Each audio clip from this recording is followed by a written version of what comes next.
Yes, this is Neal Thompson again, and I'm starting part 4 of the series regarding the Civil War as it regards to my family members who came from West Tennessee on my father's paternal side. They came from Henry and Stewart County, Tennessee. We've already discussed how they were in the 5th Tennessee Regiment, Confederates, fought all through the South. We talked about Stewart County, the next door county. We talked about Dr. James W. Smith, whose sister was my great-great-grandmother, great-great-great-grandmother. We talked about Carolyn Darke, D-A-R-K-E, who I went to visit 3 weeks ago in Dover, Tennessee. Her family's been here since 1807 or 1812. We talked about how her father, Dr. Smith, personally met with Colonel Nathan Bedford Forrest, and he was and they showed him where to cross the Cumberland River at the narrowest point, and that was on his farm. And after talking with him at midnight, 40 minutes later, the whole cavalry of 1,800 people and 100-foot soldiers crossed over to Lick Creek, and that we talked about how Carolyn's great-great-grandmother helped, who was 14 years old, helped the ones who were not on horseback cross the creek. And we talked about her 14-year-old mammy, who also assisted in that. We talked about the mammy always staying with her until she died, like 40 years later.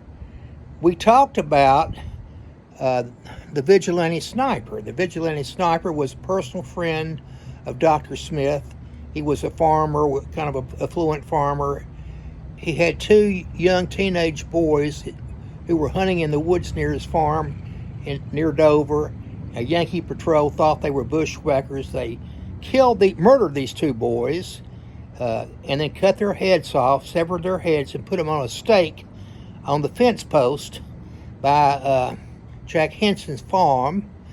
And how Jack Henson, in revenge, went and had a specially built sniper rifle, and he spent the next 2 or 3 years on top of the cliff where the river below, the Cumberland River below, and shot over 100 Yankees who were on these boats going around the river. Now, it's been written, and these 2 events that Dr. Smith were involved in have been written in all types of books, military books on Nathan Bedford Forrest. He's a footnote in Nathan Forrest's career, helped save his army. He's also in the many books written on Jack Henson.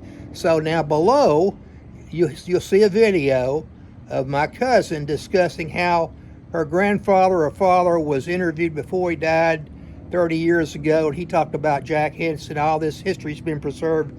Now, before I conclude, I want everyone to know, and I've gotten a few comments from some of my family members who do not like the fact that I'm giving all this real, true history. It's too graphic, probably is, and I apologize if anybody is offended by it, especially these young people. That number one, I do not condone any type of violence done by anyone. That happened 160 years ago. That's been a long time. I do not celebrate the Confederacy. I am a moderate.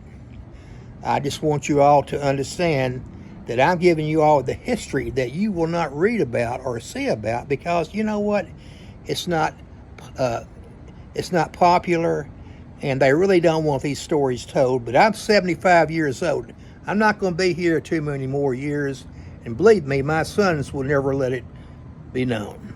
Thank you. Now let's watch a few more this video. Thank you.